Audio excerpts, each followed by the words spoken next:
Perfecto. Bueno, ahora sí, oficialmente buenos días a todos y todas. Es un gusto pues estar por acá cerrando el primer módulo de estas jornadas. Como saben, en el encuentro del día de hoy nos vamos a dedicar, bueno, a concluir algunas de las ideas que no se pudieron concluir en los encuentros pasados. Y también para que dialoguemos un poquito acerca del texto Fantasmas en la guardería, que va a ser el texto y el material clínico que vamos a estar abordando el día de hoy, porque bueno, la finalidad de este encuentro también es que esto que hemos estado aprendiendo, pues lo podamos echar un poco a andar en un material, en una actividad clínica. Entonces, pues bueno, le dejo la voz, doctora, adelante, sin más Muchas preámbulo, gracias. le dejo la voz. Bueno, gracias, Livier. Bueno, vamos a retomar. Buen día a todos. Ya hoy estamos retomando y, como decía Livier, vamos a ir cerrando, pero nos falta un tramito importante que yo quería compartir con ustedes. Y bueno, voy a recordar así brevemente lo que habíamos quedado en trabajar en el primer encuentro que tuvimos. Acá está. Bueno, yo les había comentado que tenía previsto hablarles de cuatro cuestiones que me parecían sumamente importantes en este puente que estamos construyendo entre el psicoanálisis y las neurociencias, en particular las neurociencias sociales, y que nuestro punto de llegada es la neurobiología del apego, de los vínculos tempranos, podríamos decir. Entonces nosotros ya hemos transitado con algunas ideas sobre nuevas formas de investigación en el psicoanálisis. Desde Freud hasta nuestros tiempos, la ciencia ha avanzado en muchísimos aspectos y es mucho lo que el psicoanálisis puede incorporar, puede aprender y puede brindar a otras ciencias. Entonces, bueno, hemos tenido un lindo debate en relación a esos temas. Luego hemos pasado por los conceptos de matriz intersubjetiva, a donde yo les profundicé un poquito sobre la obra de Daniel Stern, que es uno de los continuadores, es una persona que se ha ocupado de observar la vida del niño pequeño. eh, con conocimientos del psicoanálisis, pero con una modalidad muy diferente, que era la observación de la que venía siendo hasta esos momentos.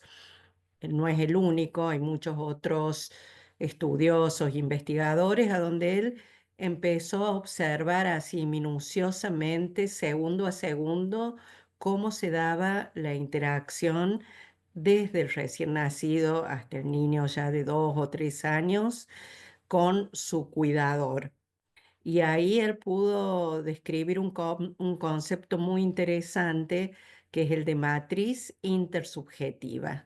Matriz como un útero, una matriz extrauterina, ¿no? El bebé nace, sale al mundo, pero necesita seguir teniendo un útero simbólico, un útero simbólico, quizás que tenga la potencialidad de convertirse en simbólico. Al principio es otra forma ¿cómo podría decirles? Creo que ustedes ya me entienden, una forma de recibirlo y de que ese corte entre la vida intrauterina y extrauterina sea un corte no abrupto, que le permita al bebé madurar saludablemente su sistema nervioso, ya en un contexto de estar con otros, ¿no? Nunca va a ser igual esa maduración en diferentes contextos. Ok, y ahí hablamos mucho de los ritmos también, de ese tiempo subjetivo que tiene que poder acompasarse de alguna manera, no estar peleado con el tiempo objetivo, con el tiempo cronológico, ¿no? Eh, y acá les hago un pequeño alto porque la otra vez decíamos, ¿cómo se aplica esto? ¿Cómo lo llevamos a la clínica? Hoy que vamos a hablar de la clínica. Y bueno, ayer estuve trabajando con un muchachito de 19 años, eh, muy inteligente, pero con graves problemas para poder ordenar sus tiempos, ¿no? Él vivía en los tiempos subjetivos y esto le traía muchísimos problemas para poder ordenar sus actividades, que ya eran las de un joven que tiene muchas responsabilidades. Entonces, bueno, trabajamos mucho esto durante muchos meses hasta que él pudo advertir que a los 19 años no se puede vivir solamente en un tiempo subjetivo. Ese tiempo no hay que anularlo, pero hay que poder compaginarlo, coordinarlo, acordarlo con los tiempos objetivos y con los apremios de la vida, de estudiante, de trabajo, de todo lo que implica, ¿no? Entonces, esto lo podemos trabajar en todo momento de la vida. Por supuesto, tiene una pregnancia fundamental en los primeros años.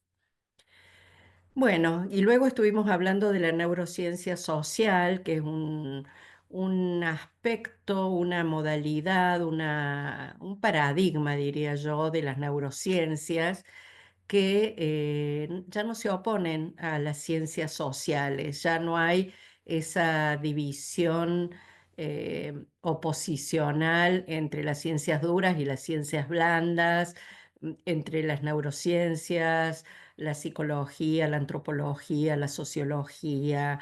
Y también el psicoanálisis, al menos en los autores que yo he encontrado, a donde muy gustosos aceptan nutrirse de las ideas del psicoanálisis y también ponerlas a prueba a muchas de ellas, con lo que han logrado en la mayoría de los casos, al menos con, con ciertos autores del psicoanálisis, lograr corroborar aquellas teorías y aquellas observaciones que marcaban que los primeros años de la vida son fundamentales para el desarrollo de la salud mental, o que por el contrario pueden dejar huellas o marcas que van a ser muy difícilmente revertidas después.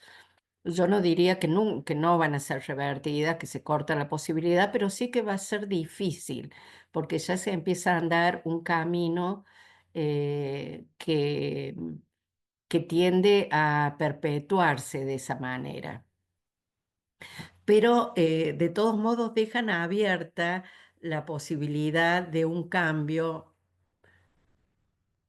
por distintos motivos, por la plasticidad cerebral, que es máxima en los primeros años, pero que nunca desaparece del todo, y también por la posibilidad de tener nuevos encuentros, ¿no? Encuentros que nos marquen, que signifiquen algo, y eso es una posibilidad de cambio. Encuentros, como hablábamos de los encuentros de la mamá con el bebé, ¿no? En el sentido eh, de sentir que soy sentido. Cuando el bebé la mira a la mamá o al papá y cantan juntos o simplemente tararean una melodía o lo que fuera, ese momento de encuentro. Yo sé que vos estás ahí y que vos sabés que yo existo y que estoy sintiendo algo y que eso también es lo que se produce en un buen tratamiento, ¿no? Cuando el tratamiento empieza a funcionar y a generar cambios, entre otras cosas, cuando por una interpretación, por un gesto, por una respuesta, el paciente siente que el terapeuta lo está sintiendo, está sintiendo, puede, em, puede resonar con él en ese momento. Bueno, entonces ahora veríamos, ya que hemos llegado a lo que es la neurociencia social, que lo tenemos fresquito, eh, vamos a partir de acá a ver que justamente en forma contemporánea con estos estudios, a donde se empezaba a ver qué pasaba en esos momentos especiales de encuentro, ya sea a nivel interpersonal, a nivel grupal, a nivel social, etcétera, empezó a surgir como un tema de gran interés la noción de maternidad, que dejó de ser un asunto romántico, a donde se suponía que una madre es tal cosa, o que una madre no haría tal cosa, o si haría tal otra, a convertirse en un área científica de investigación. ¿M? Un área a donde todo aporte era valioso, y se empezaron a estudiar los cambios hormonales y las estructuras cerebrales específicas que se iban modificando tanto durante el proceso de gestación como durante los momentos de crianza, de los primeros tiempos de crianza.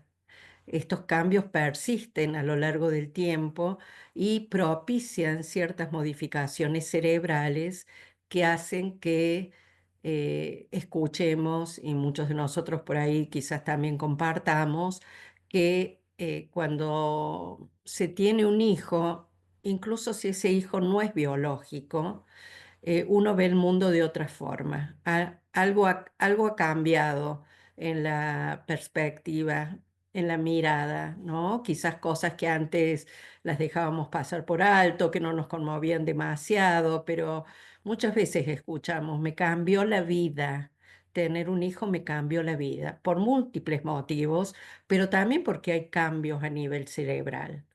Entonces, son como distintas capas y cada una de ellas son cambios que se influyen mutuamente. O sea, al contrario de la visión previa de que, bueno, era todo psicológico o era todo biológico, no, lo biológico influye sobre lo psicológico, y lo psicológico va moldeando también las redes neuronales que van a dar lugar a la maternidad, a la crianza, diríamos, ¿no? A la parentalidad, porque de distintas maneras, pero influye tanto en la mamá y en el papá, o en dos mamás, o en dos papás, o como sea que esa familia esté formada.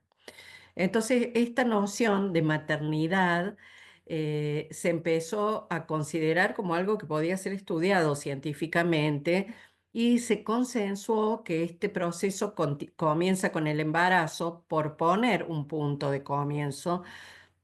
Pensándolo con ustedes ahora, yo diría que tal vez comienza antes porque muchas dificultades para lograr que un embarazo llegue a término, que se produzca la concepción de un embrión y todo lo demás, quizás también esté marcado, entre otros factores, no el último, no el único, por cuestiones de orden emocional, generacional, etcétera, ¿no es cierto?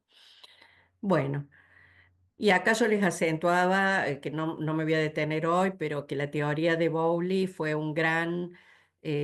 y sigue siendo una puerta, o uno de esos, fue una puerta y un camino que permitió construir, y que sigue permitiendo construir este puente, ¿no?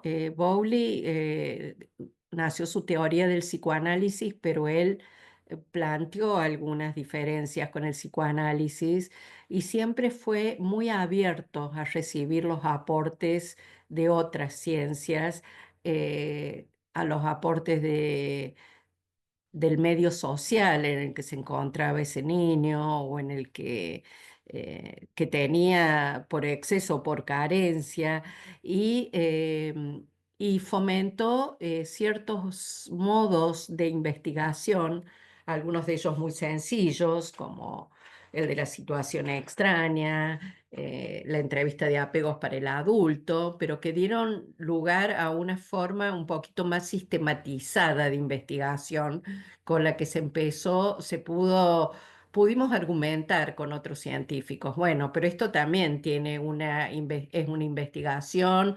metodológicamente rigurosa que se puede replicar, que la podemos discutir en un idioma común. Podemos encontrar un idioma común para validar nuestras observaciones. Sigue siendo hoy la teoría del apego una teoría muy reconocida y muy valiosa en estos ámbitos. Bueno, y ahora entonces nos encontramos con este cuadro, que es un cuadro que ha elaborado la doctora Ruth Feldman, que es psicóloga, que tiene muchos conocimientos del psicoanálisis y que es una neurocientífica que trabaja en el marco de esta neurociencia social aplicada en este caso a la neurobiología de los vínculos humanos. ¿Sí? De los vínculos humanos que comienzan con la relación padres e hijos, pero que también se pueden observar en la pareja, los amigos, en la forma en la que nos vinculamos socialmente con nuestro entorno, ¿no? Porque lo que esta doctora resalta es que esas primeras huellas mnémicas, que son también las primeras conexiones que se hacen entre distintos grupos de neuronas, van marcando modos de funcionamiento cerebral que luego se expresan en los modos de funcionamiento mental y conductual, ¿no? Es decir, el modo en el que nos vinculamos con nuestros primeros cuidadores marcan una ruta neuronal que luego se va a activar. Esto no quiere decir que no se pueda modificar esa ruta, porque sí se puede modificar, pero la tendencia inicial va a ir en una dirección. O sea, yo les quiero recordar algo fundamental del desarrollo neurobiológico de nuestra especie. Nosotros nacemos con el cerebro totalmente formado. Todas las estructuras del cerebro ya están formadas, pero son como pequeñas islas, no están conectadas entre sí. O sea, el cerebro más primitivo, el cerebro emocional, el cerebro, que reacciona de manera más automática, eh, tiene que ir extendiendo sus conexiones con otras partes del cerebro cuyas neuronas principales ya están, pero aún no están maduras, que es toda la parte del cerebro más nuevo, el cerebro, todos los cortes, la corteza frontal, prefrontal, temporal, parietal, que es lo que nos va a permitir el proceso secundario, según Freud, ¿de acuerdo? Pensar, razonar, evaluar, frenarnos, decidir. ¿No es cierto? Todo eso que hace el proceso secundario va a ir madurando paulatinamente y sabemos que esa maduración se extiende hasta después de los 20 años, 25 años, ¿no? O sea, pero cada vez es un poquito mayor. Pero las conexiones entre las distintas partes del cerebro también tienen que madurar y se van a hacer en distintas direcciones. Es como si algunas conexiones fueran autopistas por las cuales uno circula velozmente, y otras quedan como caminos muy, muy difícilmente transitados y otras regiones a donde ni siquiera se han hecho esas conexiones. Entonces, toda esa forma de em, esas direcciones que van a tomar nuestras autopistas, nuestros caminos secundarios, están muy, muy, muy influenciados por las modalidades de crianza. ¿Mm? Es decir, si a un bebé desde muy chiquito se lo ayuda a regularse emocionalmente, un bebé que, como todos los bebés, como todos los niños, algunos más, otros menos, pero todos necesitan ser calmados en algún momento, necesitan ser tranquilizados, si no, ni siquiera se pueden alimentar. Un bebé que está llorando a los gritos, primero hay que tranquilizarlo un poco para lograr que se pueda prender al pecho, ¿verdad? Y como esa, miles de situaciones. Un bebé que es violentado en esos momentos en los que él está irritable, está con sueño, está con hambre, está molesto y que los papás, como ya vamos a ver, con el caso, con los dos casos clínicos, que no tienen herramientas para tranquilizarlo, para regularlo emocionalmente. Esas conexiones entre el cerebro emocional y una experiencia donde él pueda ser tranquilizado no se van a dar o van a ser muy deficitarias. ¿Mm? No es lo mismo un bebé que se duerma porque está relajado, tranquilo, a un bebé que duerma agotado porque ya no puede dejar de llorar. Agotado por haber llorado 1 hora o 2 horas, esas técnicas que a veces se ponen de moda, ¿no? Que le dicen a los papás, déjalo llorar hasta que se canse. No, no es bueno, no es bueno que un bebé se duerma agotado por no haber podido calmarse de otro modo. A ver, acá hice lío y ahora lo voy a volver a compartir. ¿Se ve bien ahora nuevamente? Ok. Bueno, entonces, esto es en términos generales, pero para ser más específica, esa sincronía, hablábamos de ritmo antes, ¿no es cierto? Entonces, lo que nos dice Ruth Feldman es que esa sincronía, ¿por qué ella la llama bioconductual? Y quiero decirles que acá lo conductual no es una palabra chata digamos, que se refiere solamente a la conducta. Se refiere a la conducta, pero también a la vivencia subjetiva que hay atrás de esa conducta. No es solamente que la mamá lo levante, sino cómo siente ella sostener a su hijo en brazos, cómo inferencialmente podría estar sintiendo el bebé tal o cual otra cosa, ¿no es cierto? Entonces, lo que nos dice Ruth es que esa sincronía, ellos, su equipo de investigación, la ha investigado en 4 áreas fundamentales, que es un poco lo que no, las dos primeras son un poco lo que nosotros hemos visto, ¿no? El área de las interacciones, de las conductas, como yo les decía, observables y de las inferencias subjetivas que se pueda sacar de ello en distintos momentos de la vida siempre. El área del funcionamiento del sistema nervioso autónomo, esto que no es voluntario, nuestra frecuencia cardíaca, respiratoria, la tensión arterial, los cambios en la temperatura, etcétera, etcétera. Estos cambios también se van sincronizando en la pareja que se encuentra, ¿sí? Madre e hijo y en todas las otras situaciones. Pero además ella le agrega en sus estudios, agregó otras 2 áreas fundamentales que son los cambios hormonales que se producen, en particular con una hormona que ha estudiado mucho, que es la oxitocina, y los cambios a nivel cerebral que se producen mientras se va produciendo la maduración en el cerebro infantil, toda la mielinización, el cerebro se va cubriendo de sustancia blanca, todas las neuronas y las prolongaciones que van emitiendo esas neuronas, es como el cablecito de la luz que se va cubriendo con esa parte de plástico que es la que permite que se conduzca el impulso, pero eso se va a ir haciendo regulado por el cerebro del adulto. Ahí se produce otro tipo de sincronía. Entonces, a 4 niveles distintos, y acá el color va marcando que esto tiene mayor intensidad en las épocas más tempranas, pero que se sigue produciendo a lo largo de toda la vida. ¿M?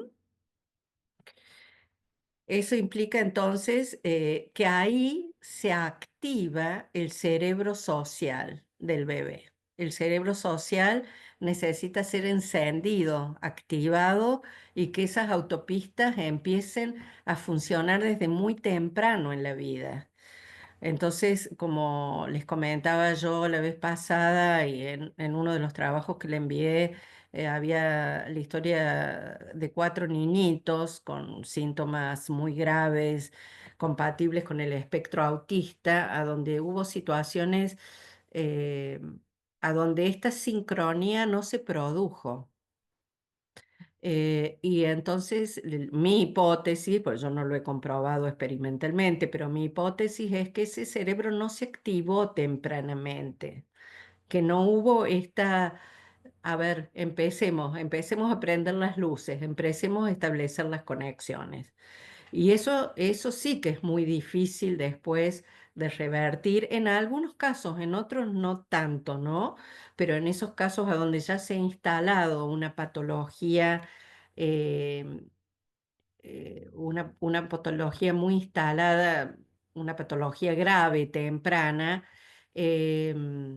bueno, depende la intensidad, depende la respuesta con los padres, depende la plasticidad que ese bebé tenga, pero lo ideal es que estas dificultades así, tan silenciosas, pero eh, tan ominosas, no ocurran en los primeros tiempos de la vida.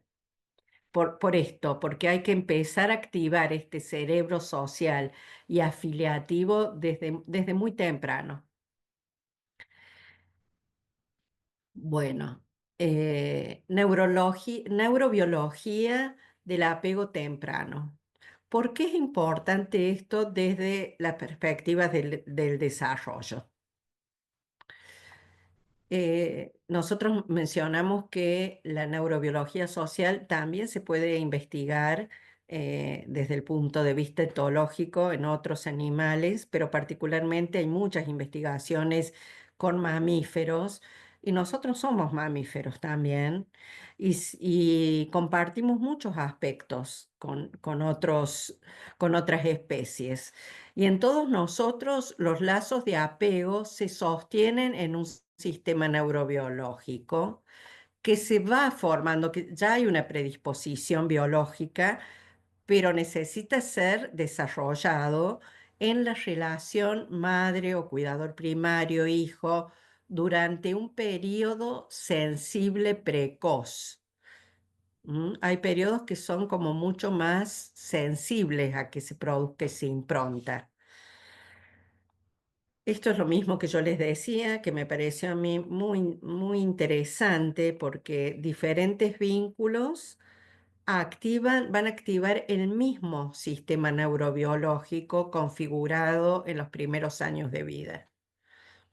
O sea, cuando nos enamoramos, cuando tenemos un amigo o una amiga íntima, cuando tenemos un compañero de trabajo con el que nos miramos y ya sabemos lo que el otro piensa, cuando vamos a un recital y estamos con muchísimas personas alrededor, o aquellos que tienen la desgracia de ir a la guerra y estar en un ejército y tienen que sincronizarse con sus compañeros, todo es el mismo sistema que se activa cuando estamos en situaciones de peligro también. Por supuesto, esto se va complejizando a lo largo de la vida, pero está desarrollado sobre estas bases. Y acá entonces vemos que esto es algo que es absolutamente selectivo, no es lo mismo, sobre todo en nuestra especie, ¿no? Quizás en otras especies de mamíferos no lo sea tanto, pero en los humanos es solo entre esa mamá y su hijo. No hay nadie, por más que se interese en otros bebés, pero no hay nadie que sea más importante que su hijo.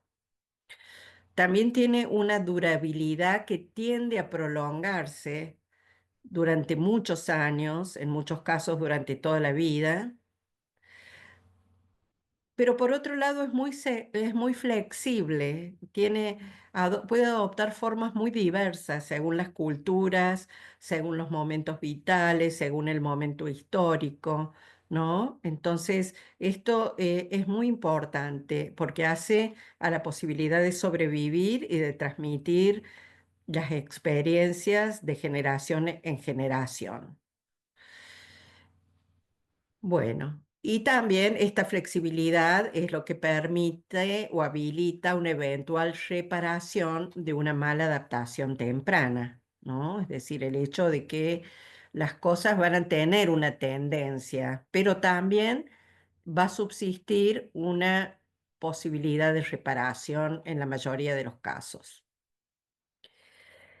Entonces, nosotros estamos estudiando ahora en esta sincronía bioconductual nada más ni nada menos que el pasaje de ritmos biológicos a ritmos sociales, ¿no? Como eso de que me late rápido el corazón se expresa en una emoción, en un afecto, como eso de que el bebé vomita todo lo que le dan porque hay una mala técnica alimentaria o un mal sostén o una manipulación que no es lo suficientemente buena, impacta en la biología de ese bebé. Entonces, este es un mecanismo muy, muy sutil, muy específico del ser humano, a través del cual dos individuos pueden impactar mutuamente, modificando la fisiología del otro, en ocasiones sin contacto físico, a través de la coordinación de señales afectivas diversas. ¿Mm? Ustedes saben, acá yo puse dos amigas o dos mujeres conversando, ¿no? Cada vez hay más comunicaciones, más evidencias que los encuentros con amigas, con mujeres, entre las mujeres, generan un bienestar y una protección para la mala salud mental que se evidencia a nivel biológico. Pero bueno, hay miles de ejemplos cotidianos que cada uno puede recuperar, pero lo importante es esto. Empezamos, si solo queda a nivel de ritmo biológico, estamos en problemas, porque va a ser aquellas personas que no van a poder mentalizar sus emociones, sus sensaciones, que van a tener muchas dificultades para comunicarlas, como por ejemplo los enfermos psicosomáticos, que ustedes saben que en la patología psicosomática, cualquiera sea, pero me estoy refiriendo a aquellas personas que tienden a hacer enfermedades psicosomáticas, eh, psicológicamente tienen una característica, comparten una característica de presentar lo que se llama alexitimia. Y alexitimia quiere decir falta, léxico, palabras para las emociones. Timia es lo emocional, alexitimia. En principio, todos nacemos alexitímicos, sin palabras para las emociones, solo podemos expresarla a través del cuerpo, con el llanto, con mover las manitos, los piecitos, los cambios de temperatura, etcétera, etcétera. Pero poco a poco vamos uniendo eso a un lenguaje humano. Cuando esa unión, que sería lo psicosomático para Winnicott, cuando esa rayita en el medio entre psico y somático, en lugar de unir, separa, da origen a múltiples patologías. Entre ellos facilita las enfermedades psicosomáticas. Bueno, y acá les cuento un poquito del aspecto hormonal, porque los otros dos ya los hemos visto, a donde ahora desde hace algunos años hay mucha gente que está estudiando el valor de la oxitocina como una de las hormonas claves que se va produciendo en el cuerpo de la mujer durante el embarazo y que tiene una influencia decisiva en el proceso de parto, en desencadenar el parto, las contracciones que se producen uterinas durante el parto son promovidas por la pulsación de esta hormona. Distintos empujes, el hipotálamo segrega, así como por pulsos, a distintos tiempos, con ritmos diferentes, de nuevo aparecen los ritmos, esta hormona, y eso contrae el útero y hace que el bebé vaya progresando en el canal de parto y finalmente pueda nacer. Entonces, esta hormona en el plano médico se la conoció por más o menos acá, en el año 1953, por esta función, por contribuir a el trabajo de parto, por ser imprescindible para el trabajo de parto, diríamos, y la secreción de la leche materna. Eh, es interesante saber que es una hormona que ya está presente en las formas vivientes más primitivas. Desde las primeras formas vivas, los invertebrados, los vertebrados, todos los animales, digamos, desde los más simples a los más complejos, eh, han- tienen este tipo de sustancia. También me resulta interesante a mí que está producida en el hipotálamo. Hipotálamo es la parte más profunda de nuestro sistema nervioso, pero se almacena en la hipófisis. La hipófisis es el sistema endocrino, o sea que biológicamente está en una zona de frontera. Es como la que atraviesa el puente entre lo neurológico, lo mental y lo hormonal. ¿Sí? Es como se produce en la parte nerviosa, pero se almacena en la parte hormonal. Cumple ambas funciones a nivel del sistema nervioso y a nivel del sistema endocrino. Otra cosa interesante es que no está permanentemente en el cuerpo, sino que como les decía, se elimina por pulsos en determinados momentos. Tiene un ritmo, es una hormona que tiene un ritmo, no está presente de manera permanente. Bueno, casi 40 años después, se empezó a vincular las acciones de esta hormona no solamente con la contracción uterina, sino con el comportamiento materno posparto. Y se descubrió que aumentaba de manera notoria cuando se ponía al bebé en contacto piel a piel con la madre. Aumentaba tanto en la mamá como en el bebé. ¿M? Y en situaciones también de amamantamiento.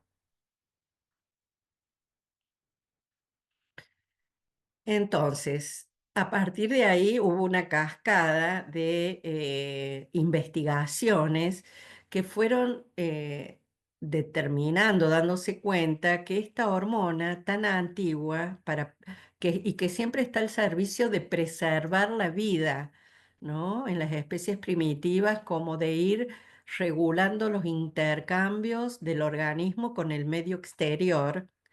Esa es la función que tienen todos los organismos. Forma parte de un sistema altamente integrativo que va integrando lo biológico con lo mental al servicio de poder comprender y acordar con el mundo en el que se vive. A lo mejor los humanos tratamos de acordar con palabras. Las formas primitivas de vida aumentando la permeabilidad de las membranas o cerrándolas, cambiando la temperatura, etcétera. Lo cierto es que es clave para la plasticidad neuronal, o sea, para tornar el cerebro más plástico.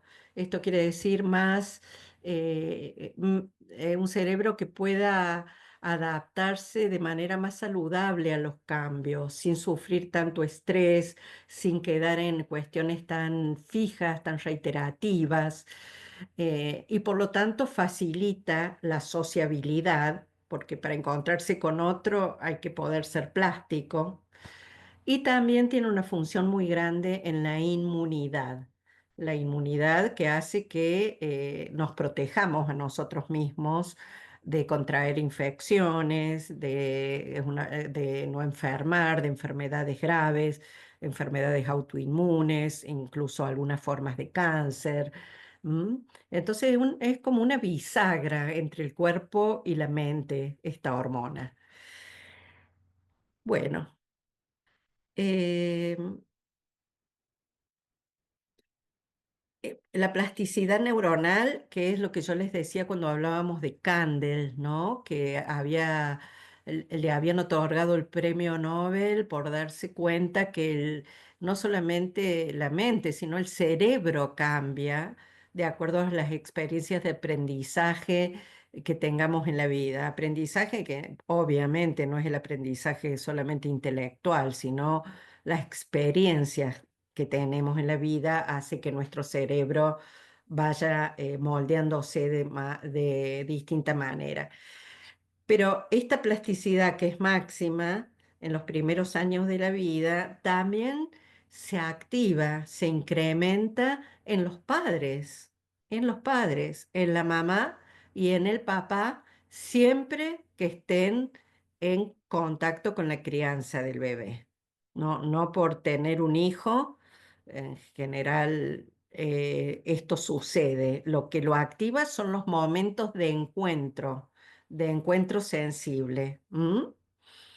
Y esto marca el momento de mayor plasticidad del cerebro adulto. Hace que esas conexiones que se movían poquito, de una manera mm, que ya estaban más o menos establecidas, de pronto empiecen a ser mucho más activas, se generan nuevas conexiones entre distintas áreas del cerebro y se genera una sensibilidad, y eso da lugar a una sensibilidad particular, como a esa enfermedad, digo, entre comillas, que tenemos cuando tenemos un bebé pequeño. Es esta locura temporal que tienen los padres de dejar de lado o de hacer que el cuidado de su hijo sea lo más importante de su vida durante una cantidad X de meses.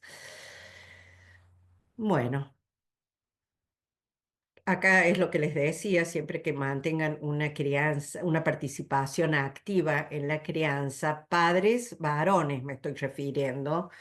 Y esto se pudo ver mucho, lo han investigado mucho en parejas de crianza homosexuales, a donde los dos son varones, pero se veía que en esas parejas aún había uno de los padres que tenía una proximidad más estrecha con el bebé y que se ocupaba de su cuidado diario, digamos. Y esta elevación de esta hormona era mayor en la persona que interactuaba de manera más permanente y más activa en ese cuidado. Por supuesto, hay condiciones que en algunos casos impiden o en otros casos disminuyen la respuesta en algunas situaciones como la depresión postparto, la prematuralidad, es decir, aquellas cuestiones que alejan a los padres cuando las clínicas de internación no permiten la interacción entre los padres y los bebés prematuros, o cuando el padre está o la madre demasiado angustiado como para poder tomar un contacto con su hijo, situaciones estresantes de distinto tipo. Esto se ha comprobado que disminuye la secreción de oxitocina y por lo tanto hace el cerebro menos plástico. Bueno, entonces vemos que este feedback conductual es un carácter epigenético. Esto que yo les decía también de la epigenética, es aquello que modula la expresión de los genes. Mientras mejor funcione este feedback, esta sincronía bioconductual, más saludable va a ser esa modificación de los genes. Y esta sincronía es como decíamos antes, sincronía en la mirada, respuesta parental a las propuestas sociales del bebé. O sea, el bebé va a hacer una mueca, va a hacer un gesto, va a hacer una llamada con los recursos que tiene y tiene que haber alguien ahí para que reciba eso que el bebé ofrece, ¿sí?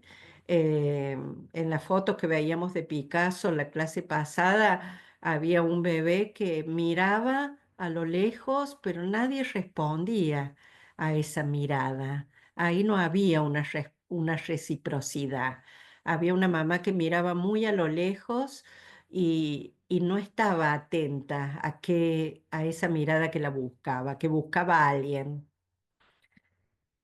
Entonces, ok, mientras esto funcione de una manera más interactiva, mejor va a funcionar este sistema de oxitocina.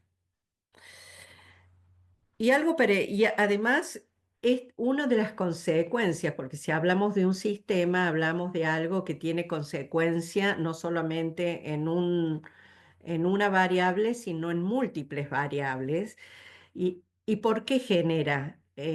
Porque la oxitocina es como que prepara al cerebro para que sea más plástico y facilita lo que vamos a hablar ahora, que es la sincronía cerebral entre padres e hijos.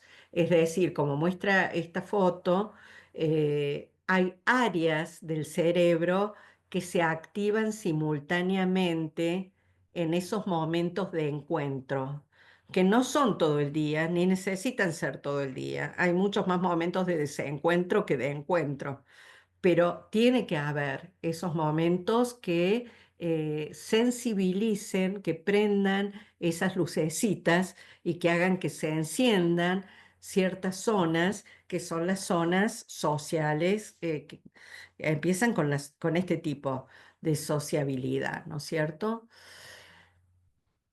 Eh, y bueno, acá yo me adelanté, que es el feto y el bebé configura conexiones, circuitos neuronales y disponibilidad de receptores a los neurotransmisores en regiones claves del cerebro, ¿sí?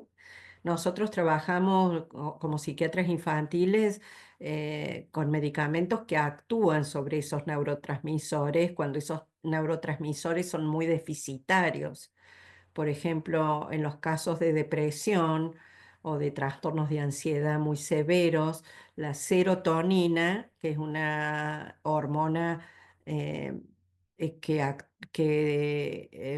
trabaja para mantener un estado de ánimo estable, disminuye vertiginosamente.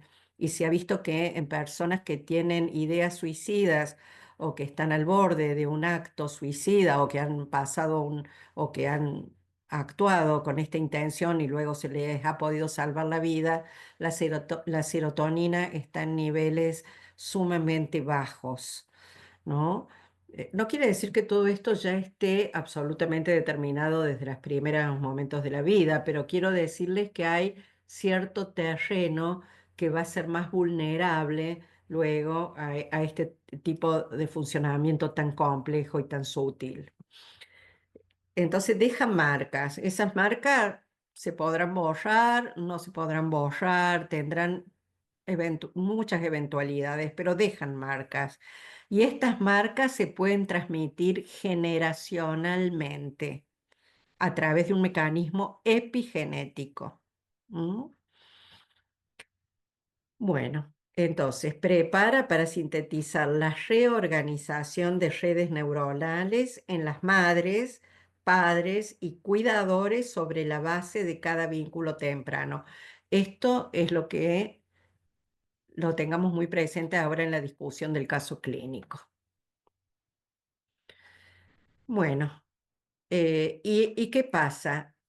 Esto es lo último y ya dejo lugar a que discutamos la clínica. Hay una red global cerebral de cuidado de los padres, que se llama red, así como hablamos del maternaje, ¿no? Bueno, ¿qué pasa en el cerebro? ¿Qué pasa? ¿Qué es eso a nivel biológico de una madre o un padre suficientemente bueno? ¿Qué áreas del cerebro se activan o se adormecen para poder ser padres suficientemente buenos? Ciertas áreas del cerebro del adulto se tienen que activar en respuesta a las señales de los hijos. Esto a veces sucede y a veces no sucede o sucede de una manera patológica. E integra circuitos de funcionamientos que están interconectados en- y en tiempos superpuestos, ¿no? Ahora lo voy a explicar un poquito mejor. No me quiero demorar mucho. ¿Cuánto nos queda? A ver si estamos. Voy a ver un poquito. Bueno, he traído muchas cosas, pero les quiero decir, acá he traído muchas cosas, pero me he salteado una filmina que quería mostrarles. A ver si queda. Network.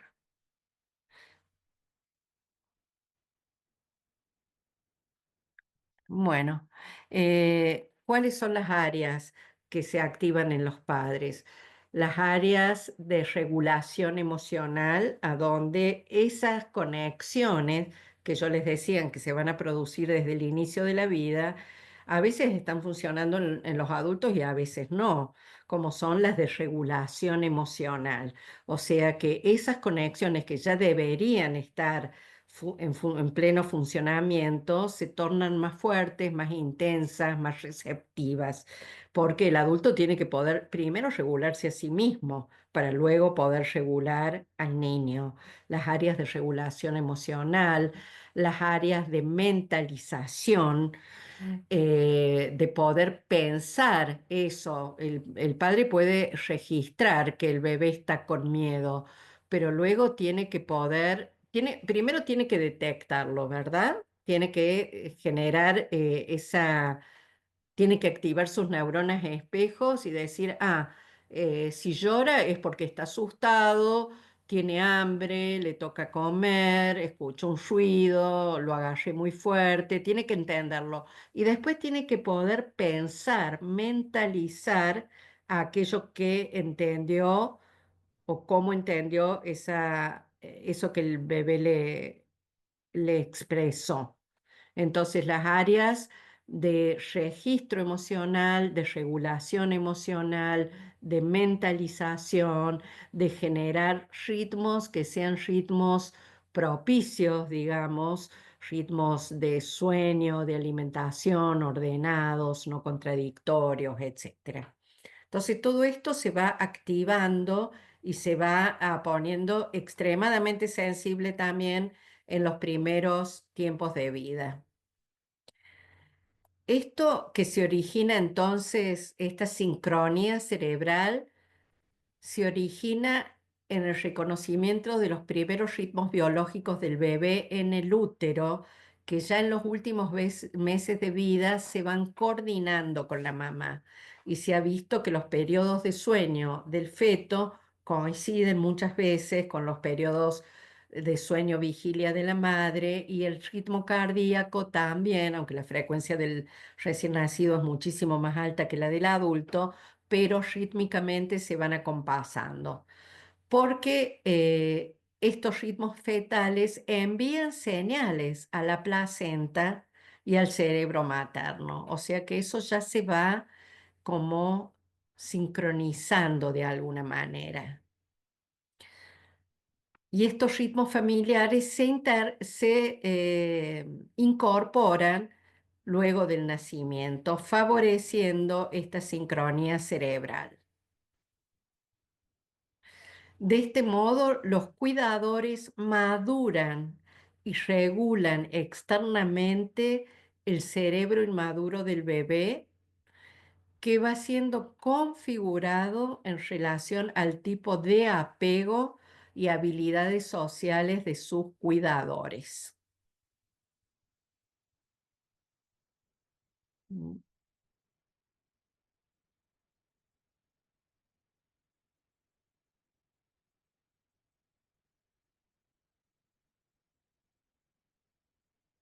Bueno, esta es otra, la vez pasada mencionaron un video de Tronic, a donde hablaba de la cara inexpresiva de la mamá y lo que producía en el bebé, y este mismo autor tiene algunos textos muy, muy lindos, algunos videos también a donde él comenta y dice que hay que estudiar esta microestructura de estas experiencias y este cambio constante entre ruptura y reparación.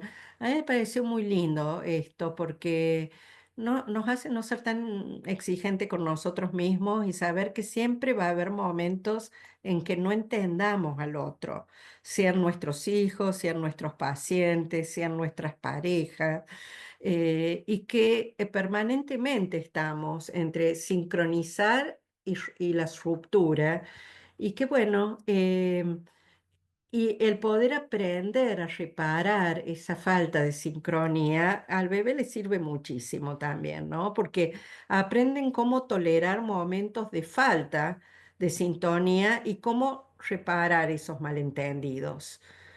Los bebés que han tenido padres extremadamente presentes, que han adivinado todo, son bebés muy, muy carenciados después de recursos, bebés que no han aprendido a hacerse entender porque ya está, era como algo mágico.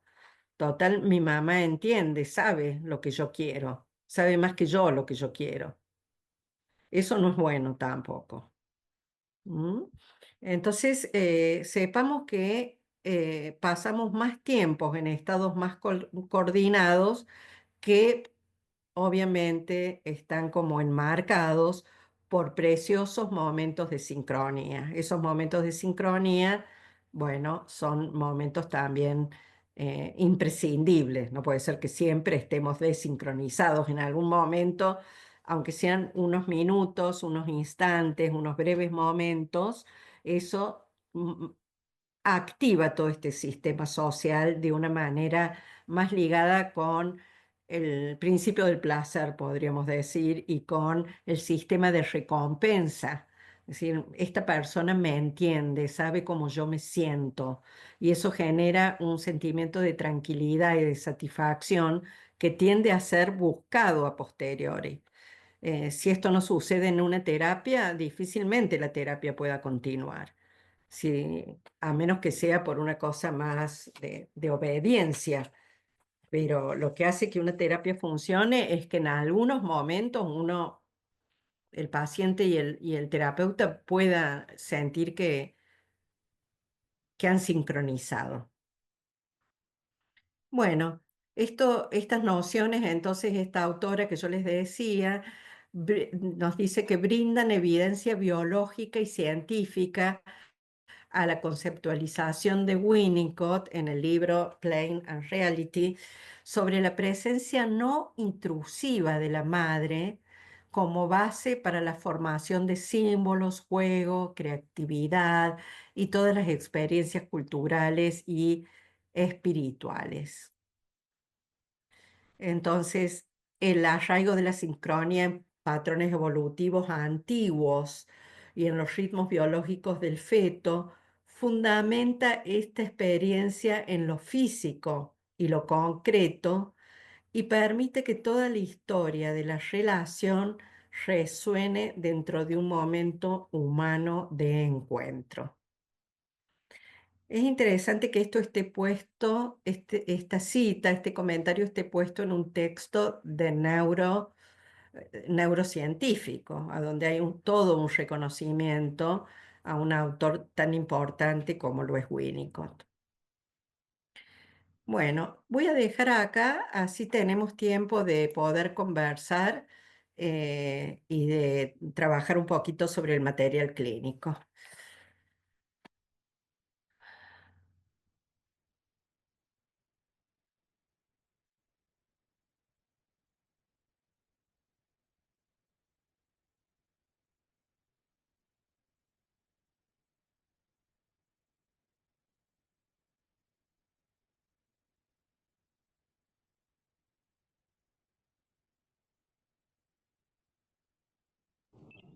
¿Quiere que comencemos, doctora, con el caso, que lo ¿Cómo no? comentemos? Sí, sí, sí. Solo los quiero invitar a que aprovechemos ahora para comentar este caso de fantasmas en la nursery. Como yo les decía la vez pasada, esto va a ser trabajado más en profundidad con la doctora Marisa Rodulfo, pero les había pedido que ustedes extraigan las primeras observaciones, cómo llega a la consulta estos dos niñitos, las mamás, qué es lo que ustedes han podido relacionar de esas interacciones con los otros materiales que yo les he ido mostrando en la primera y segunda clase, ¿sí? El material de Icario E y ese otro video de ese señor interactuando con ese niñito y que vayamos como cotejando esas distintas maneras de estar juntos, de estar. ¿No? Lo primero que sucede es estar con alguien. ¿Cómo te sentís cuando estás con tal persona o estás en tal ambiente? Entonces, vayamos jugando un poquito y aprovechemos para comentar lo que les ha quedado, las dudas que hayan surgido, lo que quieran aportar y jugar con estos materiales.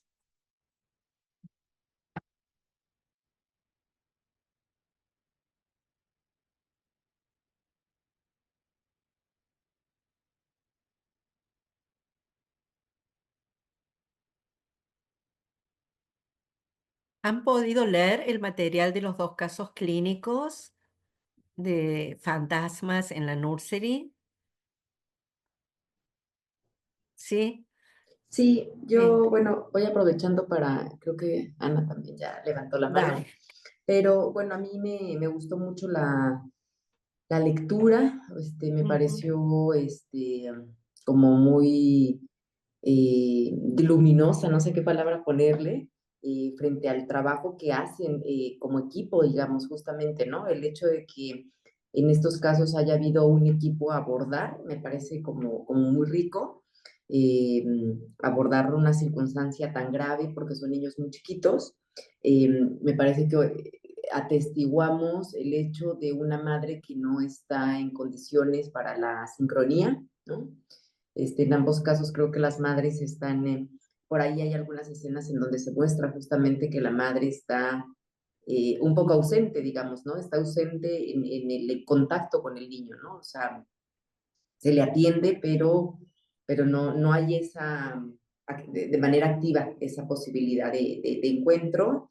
Y el hecho de que los especialistas o las especialistas tomen, aunque sea un pequeño rasgo de sincronía, un pequeño gesto de sincronía para decir que es posible hacer un trabajo, ¿no? O sea, ese pequeño momento, ese pequeño instante para apostar por un trabajo en el cual se nos deja saber que el trabajo con bebés o este momento crítico, pues es de fundamental importancia se trabaje los fantasmas también y los mitos de la familia, de las familias, ¿no? O sea, no solamente es un trabajo, creo que a veces se piensa que el trabajo con las infancias así muy pequeñas, con los bebés, es como un trabajo con ellos, ¿no? Se invita mucho a, eh, se me ha olvidado el nombre, estoy pensando cuando es la atención temprana, digamos, ¿no?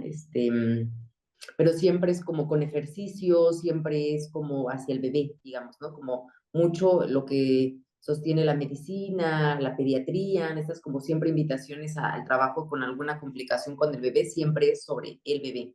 Y acá me parece que todo el tiempo se muestra ese entre, ¿no?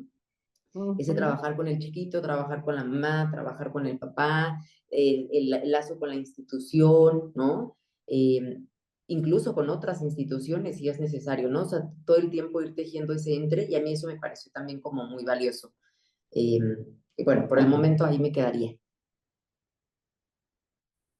Qué lindo, Olivier, porque claro, ahí vos estás marcando algo muy importante de una mirada.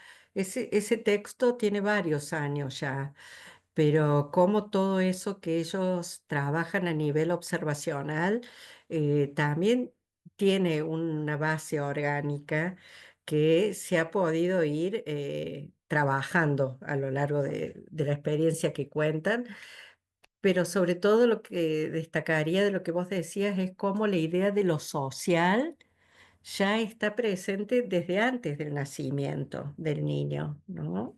El niño está inmerso en ese ámbito social del cual él no sabe nada a nivel de pensamiento racional, pero que está absolutamente influido por cómo la mamá y el papá han tramitado lo social y cómo lo vuelcan en el cuidado que tienen hacia su hijo. Entonces, sí, es muy buenas tus observaciones. Bueno, hay otras manitos ahí levantadas.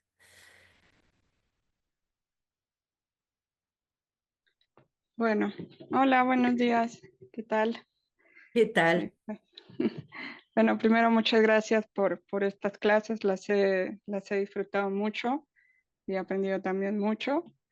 Y bueno, sería como en cuanto propiamente al texto, sí bueno, a mí me impresionó mucho cómo pasaba, o sea, cómo pasaba esto de lo que mencionaba hace rato, como de lo biológico a lo psicológico, en el sentido de pues que Mari evidenciaba esta falta de contacto con sus padres, por esto de que pasaba como mucho, o sea, que su cabecita estaba como pues chata, ¿no? Heladito, Calculo que claro. quizás sin pelo. Entonces, bueno, que eso a nivel físico se marcaba y que eso también les ayudó un poco a los trabajadores que hicieron pues, sí, un gran esfuerzo. Ojalá y también a más personas nos dejaran trabajar de ese modo integral. Hay veces que pues uno hace lo que puede. Y, Seguro. y, y pensaba, o sea, cuando veía como pues la precariedad de la mamá de Mari, o sea, bueno, la señora March, era como, quizás a esto se refiere Winnicott como con la madre suficientemente buena en el sentido de que apenas era como se podía contactar. El tema es que pues sí era como muy precario y muy frágil y afortunadamente llegaron a hacer pues este refuerzo y la madre, creo que había una situación latente pues de quizás un interés por maternar mejor. Parece que el papá también estaba como uno de, bueno, hay opciones, tenemos que ver qué hacemos con esto y es apasionante cómo se va narrando el caso y se puede ver la evolución. Eh, Digo, yo espero que María haya estado bien después de que terminó esta intervención, desde que se les mostró que puede haber otra vida, otro tipo de vínculos, que creo que en general eso es algo que pasa con cualquier tratamiento, independientemente de la duración. O sea, que el paciente se puede dar cuenta que puede tener otro tipo de vínculos y que quizás su vida puede ser distinta. Exacto, Entonces, en ese sentido, siempre me parece exacto. preventivo. Y les quería recomendar este libro, quizás para complementar, que se llama, no sé si lo ven, se llama Psicoterapia de la Primera Infancia, que es Ajá. una ¿De qué, situación, de qué mande, autor es? Que no alcanzo a ver el título, ay, el nombre del autor. son franceses, les digo, disculpen mi Sí, mala pronunciación, se llama Pierre Mallet, ajá. Alice Doumic, Girard y otros. Ok, sea, trata bien, sobre casos similares, abordajes con otros, con casos más pues, de niños más grandes, pero me pareció pues una buena como un buen claro. complemento a esta lectura. Y digamos, por parte de la lectura sería por mi parte todo. Si quieren, ahorita Ujú, les pongo el nombre del libro y los autores, pero ok, me llamó la atención esto que usted dijo sobre eh, los tiempos subjetivos del paciente bueno, de su sí. paciente que nos mencionó al inicio. No sé si me pudiera explicar a qué significa esto de tiempo subjetivo. Gracias. Sí, cómo no. Es un muchachito que yo estoy atendiendo ya desde hace bastante tiempo, con problemas.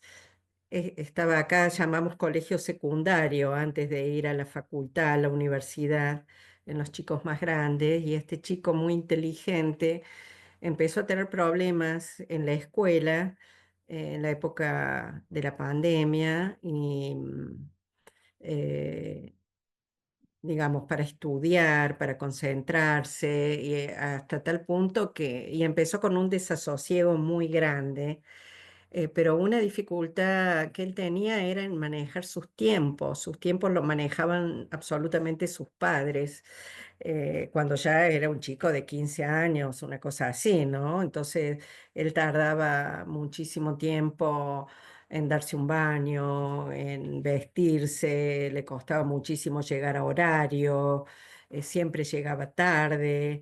eh, y eso que era realmente interfería mucho en su vida, pero él mm, sentía como, vivía como en un tiempo paralelo, como que él entraba en soñaciones así, como en un mundo subjetivo, digamos, pensando en términos de Winnicott, ¿no?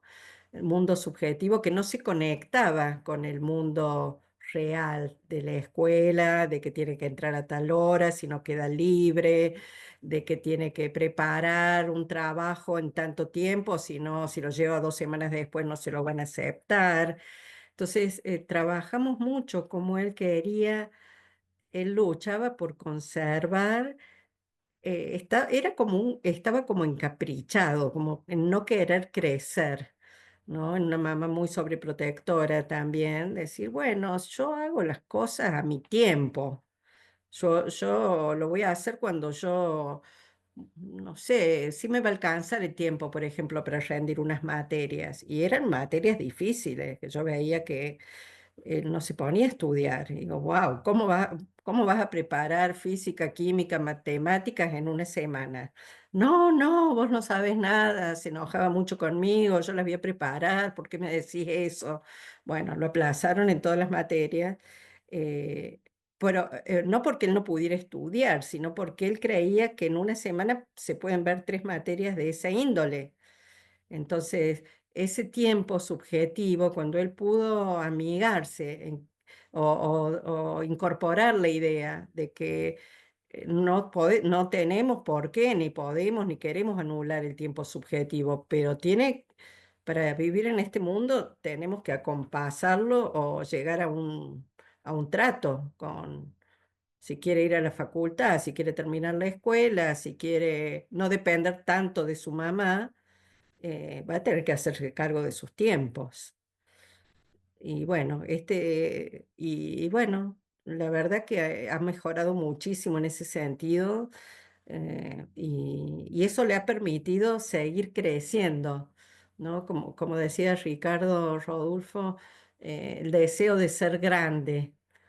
Este deseo de ser grande estaba muy obstaculizado por no querer vivir en un tiempo compartido también, no solamente en un tiempo subjetivo. No sé si fui clara en la respuesta.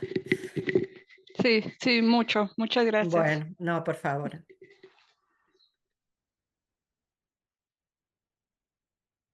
Por ahí está Damaris también, Verónica. Ok, gracias. Buen día.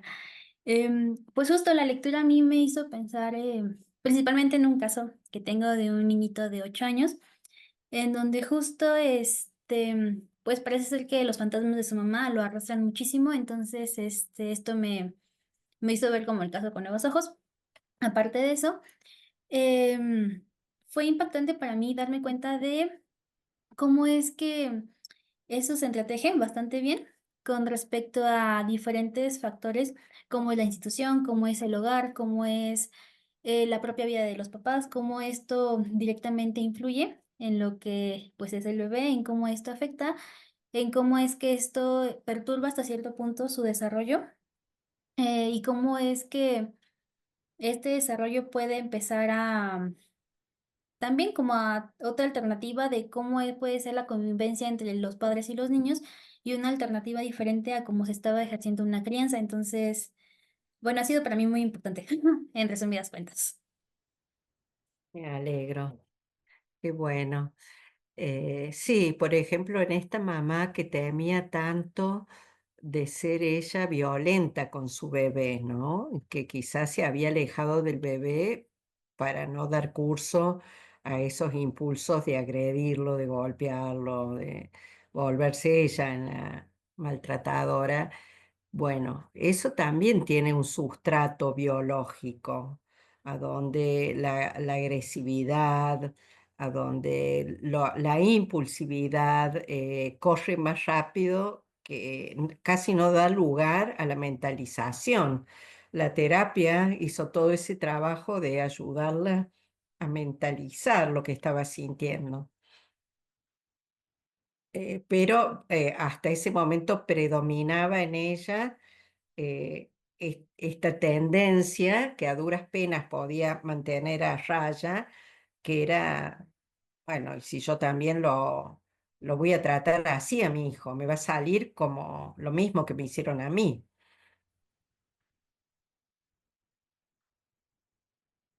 Es decir, como que estaban como la autopista era la autopista de la actuación, de la impulsividad, no era la autopista, bueno, lo voy a regular, voy a disfrutar de tener un bebé, de cambiarlo, de hablarle. Esas redes de maternaje, de que hay una recompensa gratificante de atender un bebé, más allá de todos los problemas que nos causan, ¿no? En algún momento disfrutamos de estar con nuestros hijos pequeños, el 30% del tiempo, según Tronic, pero eh, es una recompensa que alcanza para sostener todos los problemas que nos traen. En cambio, esta chica no tenía esa experiencia. Y esa experiencia de recompensa también está mediada por receptores muy específicos. Son los mismos que trabajan para las adicciones, ¿sí? En el sentido de, en ese caso ya en situaciones patológicas, pero la dopamina es lo que se dispara cuando uno tiene una sensación de haber sido recompensado, esa satisfacción tan grande, de decir, bueno, qué bien, me fue bien en esto, o finalmente tengo mi hijo que tanto deseaba tenerlo. Ese sentimiento de recompensa está mediado por neurotransmisores. Y bueno, en algún lado esa recompensa hay que buscarla. A mí, doctor, algo que me quedaba también del texto era como la sensibilidad de las terapeutas para no, a su vez también no encasillar a las madres, ¿no? O sea, yo reconozco que pues no es nada sencillo trabajar con madres que colocamos como rechazantes o abandonadoras, ¿no? O porque en ambas había esta cuestión tanto del rechazo como del abandono, digamos un poco, ¿no? Ya sé que sí explícitamente querían darlos o Claro. no, digamos, ¿no? Y a mí eso me pareció fuerte porque también creo que es un poco ir a veces en contrasentido, ¿no? En contraintuitivo, digamos, ¿no? Que siempre es como ver a un bebé y querer como protegerlo de inmediato Protegerlo, incluso. protegerlo al bebé. Ujú. Claro. Bueno. Yo les contaba la vez pasada una experiencia que tuve yo hace muchos años cuando había terminado mi residencia como pediatra y bueno, mis compañeros, mis colegas me pidieron que viera una mamá ya en términos de alguien que estaba empezando a estudiar psicoanálisis y psiquiatría infanto-juvenil. Y esa señora que me pidieron que viera, bueno, porque así como en las salas de hospital, en un hospital público, un hospital muy querido acá, muy grande, de la ciudad de Córdoba, los médicos decían, no, a esta mujer hay que quitarle el chico porque, no, mira, ya lo internó 3 o 4 veces, no sé qué le pasa, anda vos y mírala, mira qué le pasa, que no puede tener, hay que dárselo. Había una familia pudiente que quería adoptarlo al bebé.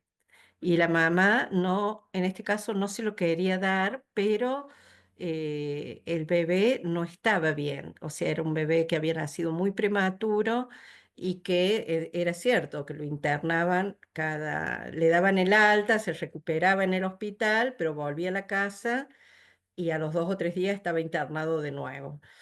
Y esta familia lo quería adoptar y la mujer no se lo quería dar al chico. Y la trabajadora social, medio que me mandaron a mí, que no tenía ninguna experiencia, a que la convenza a la mamá de que se lo diera al chico.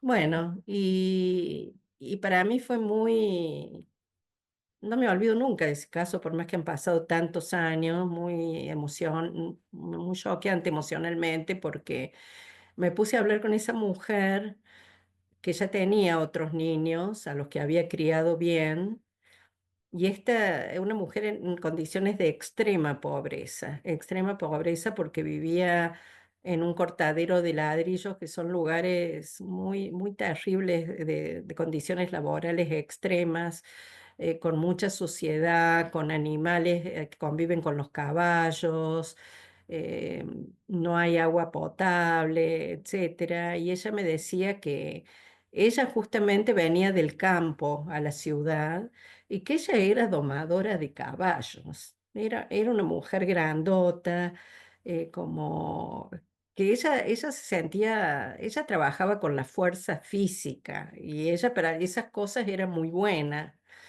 Y no sabía leer ni escribir, estaba con una nueva pareja que convivía con ella y ella lo quería tener, este niño, pero mientras sus hijos eran más grandes, eran bebés sanos, que habían nacido con buen peso y ella los podía amamantar, los chiquitos crecieron bien. Pero este bebé que nació prematuro, que estuvo en incubadora y que después se lo dieron con una leche especial que la tenía que preparar con sumo cuidado, esterilizar las mamaderas, ponerle leche, agua pura, en condiciones de higiene, que ella no tenía nada de eso y además se sentía muy torpe para manipular un niño tan pequeñito, con tantos problemas. Sentía que ella con este bebé no podía. Era un bebé que tampoco succionaba el pecho porque todavía era muy débil. Entonces realmente ella iba a la casa y se moría de miedo, así como podía domar un caballo, no podía con este bebé chiquito, pero no era que no lo quisiera ni que lo quisiera regalar.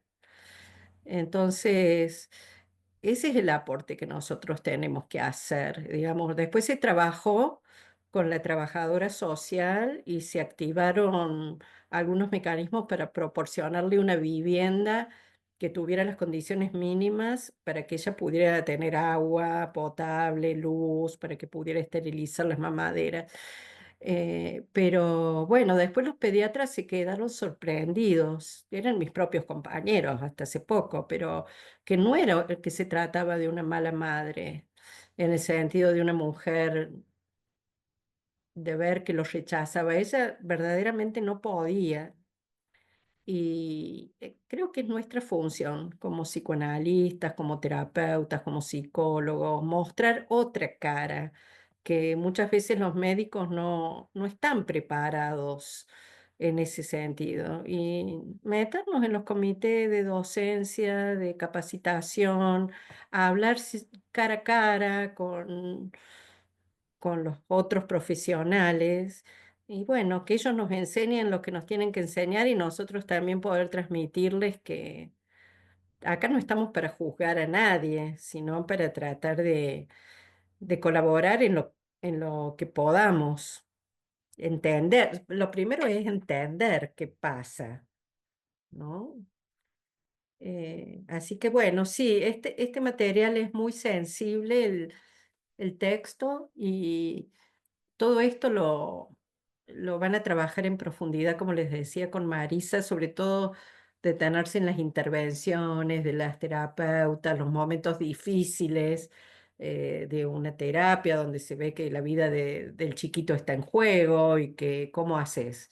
¿Tenés que dar parte a la justicia o no? ¿Le das tiempo? ¿Cuánto tiempo? ¿Cómo mientras tanto vas protegiendo al niño? Hay muchas cuestiones de la clínica que se nos deben presentar a todos en algún momento.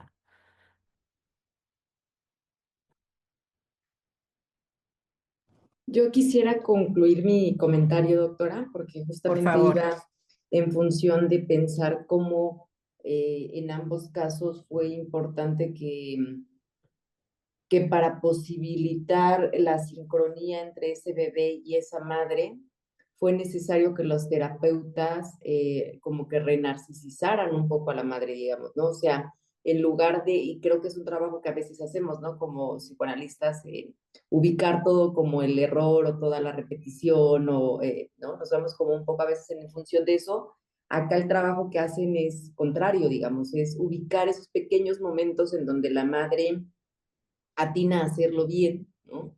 O a poder instaurar una pregunta, por ejemplo, ¿no? Cuando le preguntan qué haces cuando él llora así, ¿no? Cuando viendo que él, que no escucha, por ejemplo, el llanto del niño, ¿no? O cuando de repente lo sostiene muy bien y hace este holding, acentuar que lo ha hecho muy bien, ¿no? Y que está bueno que lo pueda hacer de esa manera, ¿no? O sea, como que pequeñas sí, sí, intervenciones. sí, sí, sí, sí. Eso mismo que vos estás diciendo es parte de una técnica, un modo de trabajo que ha implementado Ruth Feldman con las parejas de crianza a donde ellos filman los encuentros, después los estudian, los van analizando y después les muestran a los papás esas filmaciones a donde dice, "Bueno, yo no sé qué hacer con este chico, no lo entiendo, no sé qué le pasa", y encuentran, aunque sean un mínimo fragmento, a donde ha habido una situación a donde sí en ese momento lo ha podido comprender, lo ha podido contener y se lo muestran y trabajan sobre esos aspectos positivos, ¿no? Para de ahí ir ampliando y diciendo, bueno, si pudiste esto, vas a poder, y esa maternalización sobre la madre, ¿no?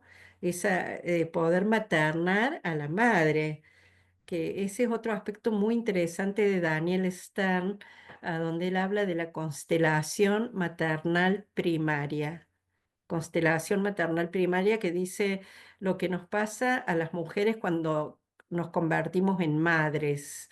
Y una de las cosas es que necesitamos a nuestra mamá cerca, sobre todo con el primer hijo, ¿no? Y que todos nuestros propios recuerdos de crianza, la mayoría de modo inconsciente, se activan y se ponen en juego. Entonces, poder tener una mamá que no es, a lo mejor no es nuestra mamá, pero puede ser una amiga, puede ser la suegra, puede ser la terapeuta, alguien que diga, bueno, vas a poder, prueba de esta forma, prueba de esta otra, yo te ayudo en esto, descansa un ratito. Esa situación de maternaje a la propia mamá es fundamental en los primeros tiempos de acompañamiento. A veces lo puede hacer la propia pareja, pero es bienvenido cuando viene de otra mujer. Yo también les he pasado, creo, un artículo sobre un libro que se llama El lenguaje de las flores, ¿no? Es un pequeño estudio que hemos hecho de estos vínculos tempranos, a donde ese libro trata está escrito por una trabajadora social, pero es una novela, ¿no? Pero trata de la historia de una chica que ha sido criada en orfanatos. Es muy lindo el libro y que después, ya de grande, fue adoptada por una mujer que la quiso mucho. eh, y bueno, y cómo algunas cosas en esa crianza tardía pudieron mejorar, pero otras cosas no, y cómo ella queda embarazada y cómo vive ese embarazo. Es fabuloso ese libro porque retrata con tanta crudeza las emociones que ella tiene, sus vivencias de estar embarazada y cómo siente a su bebé, cómo siente que ella quiere entregarle todo a su bebé, pero no puede regular su fuerza, sus tiempos, su energía, su leche. Y bueno, les recomiendo que lo vean al libro. Se llama El lenguaje de las flores. Yo te lo paso, Olivier, después para que vos lo compartas. Y el artículo que escribimos con una colega en relación a eso, porque era vincular esto de la constelación maternal primaria, ¿no? A donde todo el complejo, toda la vida de la mujer se reestructura. La identidad de la mujer, que bueno, sabemos que somos mujeres, pero nunca hemos sido madres, y cómo se es mujer y madre al mismo tiempo. Cómo encajan ambas identidades, ¿no? Cómo encaja el deseo de autopreservación y de cuidar al hijo, cómo nos cuidamos a nosotros, podemos cuidarnos nosotras mismas y cuidar a otra persona con tanta dedicación al mismo tiempo. Entonces, cómo va variando la identidad. Podemos cuidar nuestra profesión y ser madres. Hay lugar para ambas cosas, que está primero, que está después. Eh, entonces, ahí él enmarca 3 o 4 aspectos cruciales que se van rediseñando en la identidad de la mujer. Sería esta plasticidad de las que yo les hablaba, este cerebro que tiene que incorporar, tiene que hacer otras ligaduras, otras redes, ¿no? Para poder dar lugar a nuevos afectos, nuevas experiencias y que algunos podrán convivir, otros habrá que desestimar el lugar de la pareja, como qué lugar tiene cuando nace un hijo. Entonces, todo eso que se rediseña a nivel emocional también tiene su escritura a nivel biológico.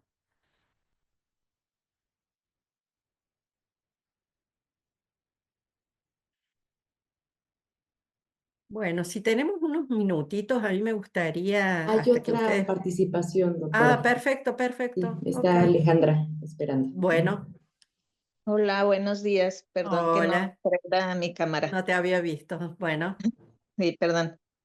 Bueno, quería comentar que me parecieron muy interesantes los casos y sobre todo ya después ahorita de haber tenido las 2 clases, porque creo que sí son ejemplos de pues cómo se pueden hacer intervenciones muy tempranas en esta matriz intersubjetiva, eh, y que me pareció como lo ideal, ¿verdad? O sea, que lo ideal sería claro, poder hacer intervenciones tan exacto. tempranas, donde además se va al ambiente, ¿no? Donde eso también se me hizo bien interesante, pues muy ajeno a lo que yo hago, por ejemplo, ¿no? Que es estar en un consultorio y pues sí escucho hablar del contexto, ¿no? A partir de lo que dicen los padres, pero pues no es lo mismo que estar ahí, ¿no? Viendo todas las condiciones de vida de Sí. papás y de bebé o de infante. También me pareció muy interesante, y hace un momento usted lo comentaba, cómo los patrones de las relaciones tempranas de apego se van a repetir, ¿no? Y lo vemos en estos casos, creo, como la vivencia de cómo se relacionaron estas mujeres con sus propias madres, pues las repiten luego, ¿no? De algún modo con sus hijos, con sus infantes. y cómo está ahí la clave de la intervención, ¿no? En la medida que se puede ir como revisando estos vínculos, ¿no? Con estas madres que pueden ir hablando de eso que ellas vivieron, cómo pueden ir modificando la relación con sus hijos, ¿no? Pues sí, sí se me hicieron muy interesantes. Sí le agradezco por compartirnos estas lecturas. Al contrario, Alejandra, me alegro que les haya servido y que hayan podido aportar otra mirada.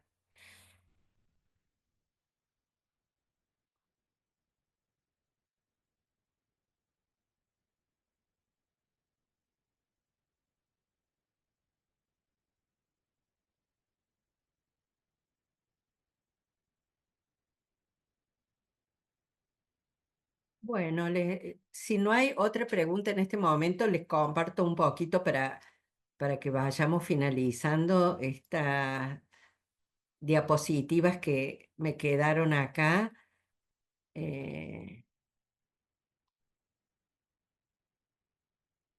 ¿Les parece? ¿Ok?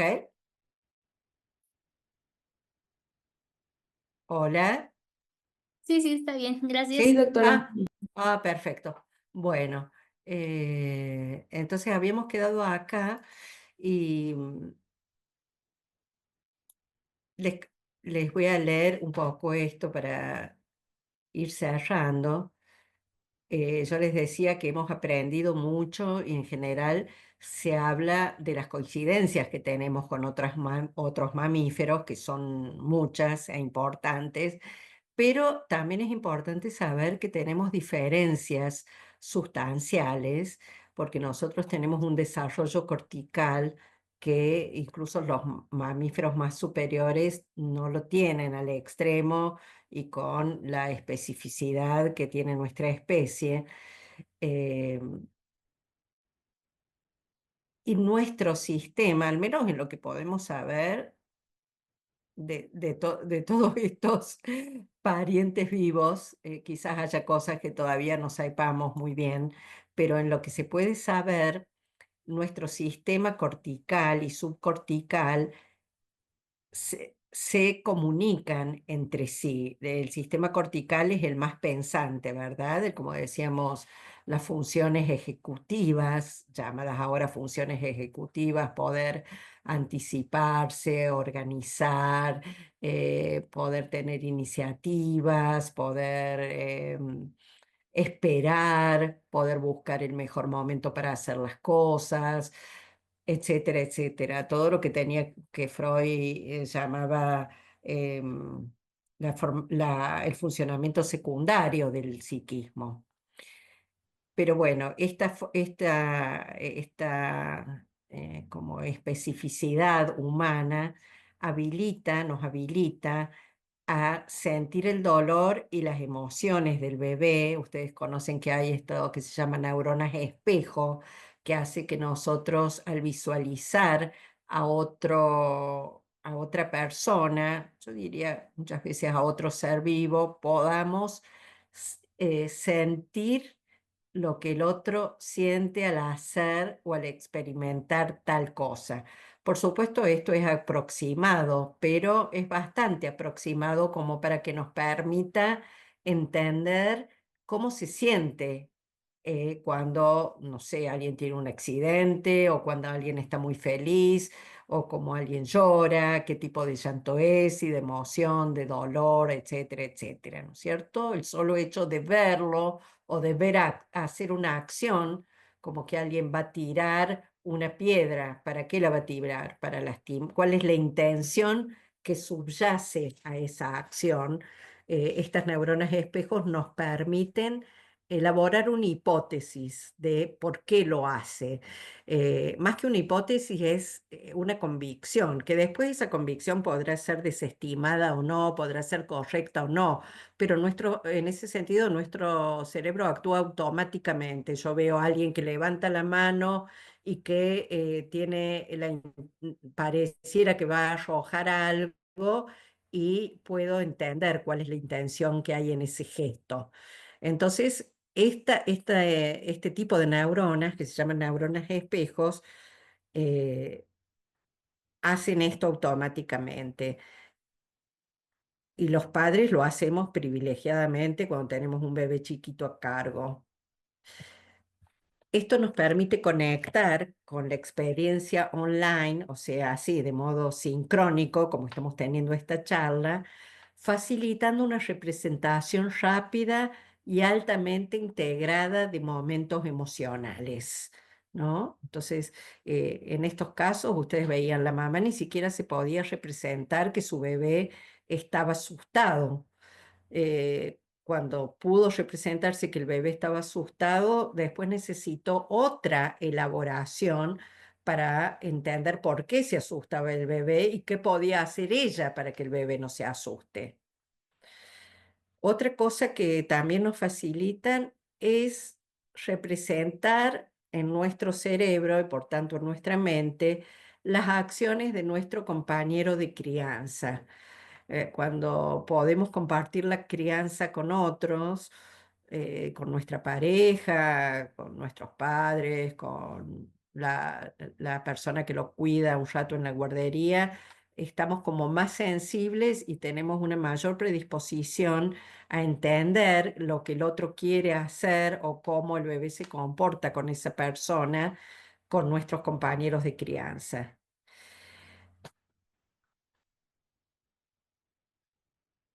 Y otra cosa que tendría que ver también con estas funciones ejecutivas de poder hacer proyecciones no solo en lo inmediato, sino a mediano y a largo plazo.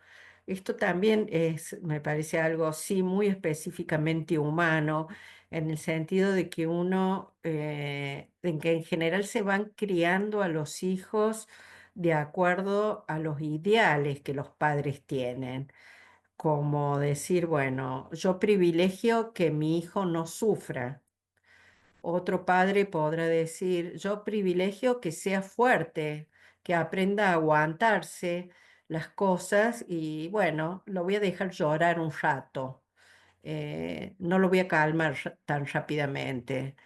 O yo privilegio que mi hijo esté tranquilo, y que no tenga más dificultades que la que ya tiene, como por ejemplo, pensemos en la mamá de Icario, que le ponía música o que ambientaba el espacio con música, quizás para brindarle tranquilidad, para poder tranquilizarse ella, para lograr un estado de paz a pesar de todas los estudios, las operaciones, las rehabilitaciones que tenía que pasar por su hijo y cómo ese estado que ella lograba tener por momentos pudo compartirlo con su hijo, ¿no?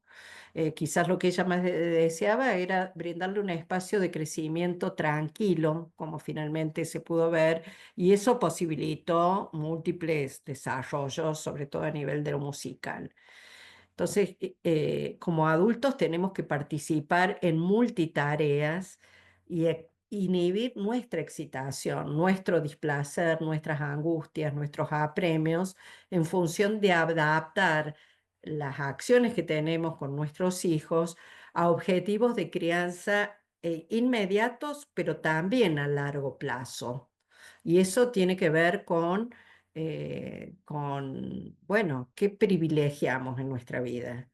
Privilegiamos que sean inteligentes, que sean el mejor alumno, que aprendan rápido, que sean felices a costas de los demás o que sean felices pero aprendan a respetar a los otros. Todo eso se va jugando en simultáneo en la crianza.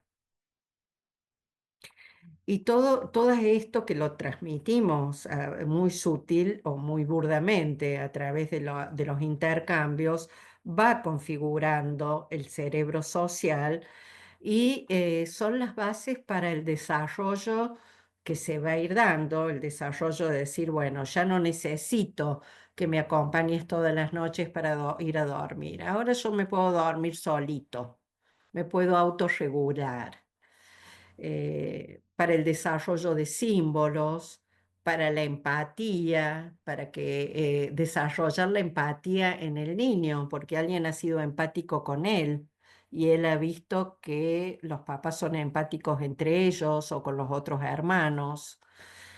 Y en definitiva, para desarrollar esa capacidad de poder tener intimidad, intimidad física e intimidad emocional con otros a lo largo de la vida. Ustedes saben que no todas las personas han logrado desarrollar esa capacidad. Hay personas que no tienen amigos íntimos, no digo o que no han logrado tener una pareja a donde circule la intimidad, a lo mejor sí la intimidad física, pero no la intimidad espiritual o emocional o de estados mentales que se pueden compartir con otros. Hay personas que sienten, no, yo de esto no he hablado. ¿Cuántas veces hemos recibido consultas de gente que nos ha dicho, yo no he hablado de esto con nadie en toda mi vida, no he podido hablar de, de, un- de distintos temas, de cómo me he sentido, de la sexualidad o de haberme sentido mal en este aspecto o en otro, o de haber compartido algo que uno ha disfrutado y no tener con quién. Entonces, todo esto, ¿de qué se puede hablar, qué se puede compartir y de qué manera todo esto se va transmitiendo sutilmente? Esto hace que el neurodesarrollo, cuando uno dice neurodesarrollo, quizás yo misma, aún habiendo sido pediatra, me tuve que meter mucho en el tema para entender qué es esta palabrita de neurodesarrollo, porque uno tiende a homologarla con lo constitucional. Si nos acordamos en Freud de las series complementarias, lo constitucional que es lo vivido intraútero, lo congénito y lo heredado, parecía que era algo que ya venía cerradito en un paquete así muy determinado que era imposible de modificar. Al menos durante un tiempo a mí me lo enseñaron así y yo tendí a entender que el neurodesarrollo es algo sobre lo que no se puede influir demasiado, tiene que ver más con la biología. Y a través de todos estos estudios, no, me he dado cuenta que no puede considerarse más como algo estanco, definido y ya cerrado desde los orígenes, como, bueno, algo que he heredado genéticamente y es así y va a ser así por los tiempos de los tiempos, sino que por lo contrario, el neurodesarrollo se va constituyendo en conjunción con las experiencias vividas en un medio humano. ¿Mm? El cerebro mismo, el sistema nervioso, incluso el funcionamiento del sistema autónomo, que tanto Mella hace ahora con los trastornos de pánico, de ansiedad, es el sistema nervioso autónomo que se activa de una manera exagerada ante situaciones mínimas, pero esa activación automática no viene solamente por lo constitucional. Sí, lo constitucional puede marcar cierta tendencia, pero la tendencia no lo es todo y eso termina de configurarse con las experiencias que vamos viviendo con otros. Entonces, bueno, de nuevo, esta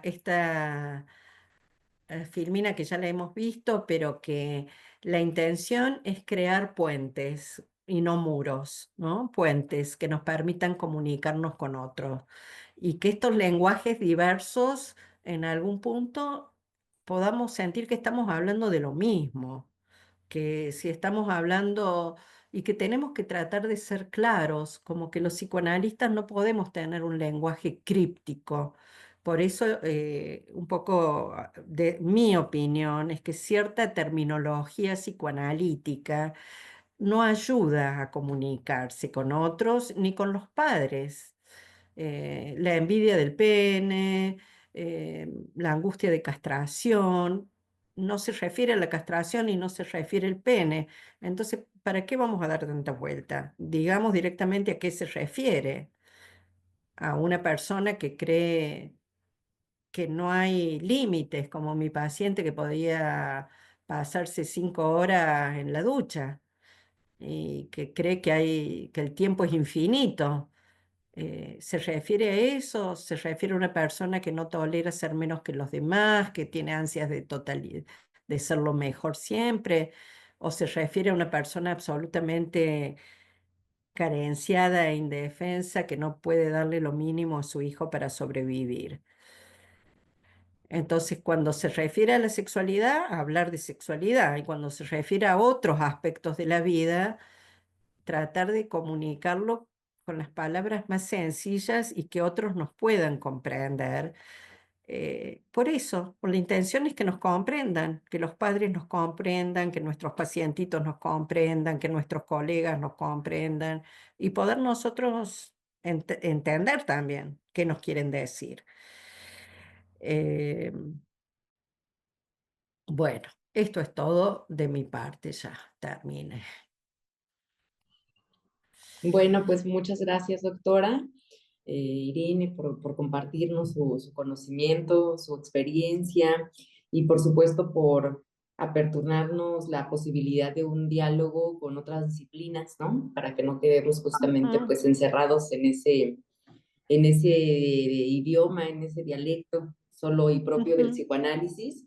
Le claro. agradecemos mucho, en verdad que en los encuentros que hemos tenido también de la comunidad, solo de los participantes, pues vemos que ha dado mucho hilo, ha dado mucho para pensar, ha dado mucho para reflexionar, incluso para plantearnos la necesidad de otros cursos, digamos, ¿no? Para conocer y tener otra terminología, para poder dialogar con otros profesionales, con otras disciplinas, con otras filosofías también, ¿por qué no?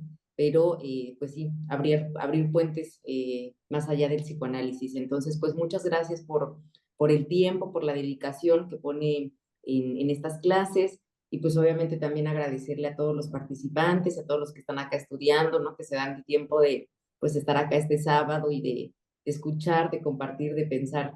Entonces, pues muchas gracias. Bueno, gracias a ustedes por la invitación, a la doctora Marisa Rodulfo por haberme conectado con este grupo tan lindo, tan estimulante y tan respetuoso también para poder pensar, para encontrarnos juntos en intereses comunes. Así que yo encantada de haber estado con ustedes y seguro que habrá otras oportunidades para volver a vernos. Seguramente así será, que todos pasen muy buen fin de semana. Un abrazo grande, muchas gracias. Acá hay muchos comentarios Gracias. de agradecimiento, doctora. Ajá, Y pues ok. gracias a todos, buen Bueno, fin de semana. gracias a todos. Adiós, Mucho gusto en adiós. conocerlos. Adiós, Muchas adiós. gracias, doctora. Muchas gracias, buen fin. Gracias a ustedes, que estén muy bien. Chao.